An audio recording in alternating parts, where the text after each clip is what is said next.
પોરબંદર આપણે જ્યારે 1036મો સ્થાપના દિવસ પોરબંદરનો ઉજવવા જઈ રહ્યા છીએ ત્યારે પોરબંદરની ખૂબ જાણીતી એવી ચમ સ્કૂલ અને ગજાનંદ એકેડમી વતી સૌ પહેલાં હું પોરબંદરવાસીઓને સ્થાપના દિવસની શુભેચ્છાઓ પાઠવું છું.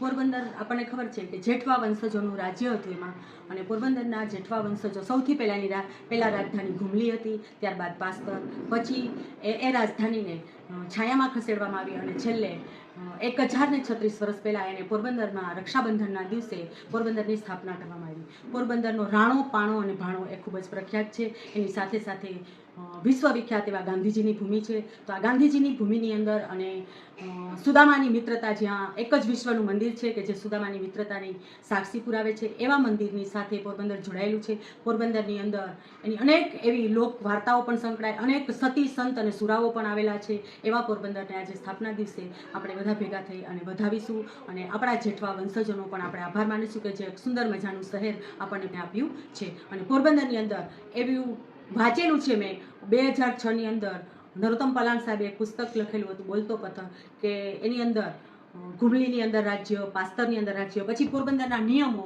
કે ભાઈ મેળાની અંદર પોરબંદરમાં નોમના દિવસે ફક્ત અને ફક્ત રાજઘરાનાના લોકો અને સ્ત્રીઓ જ જાતિ, સુદામા ચોકમાં મેળો ભરાતો. એવા અનેક સ્થળો છે, આપણા હેરિટેજ છે કે જે પોરબંદરની અંદર સુલતાનજીનો ચોરો છે, આપણો બીએડ કોલેજ હાલમાં કાર્ય કરે છે, એ મહેલ છે જે ગ્રીષ્મકાલીન ઋતુની અંદર જ્યાં રાણીઓ પોતાનો નિવાસ કરતી, ચોપાટી ઉપર આવેલો મહેલ જે સ્થાપત્યની દ્રષ્ટિએ ખૂબ જ સુંદર અને ખૂબ જ યાદગાર છે.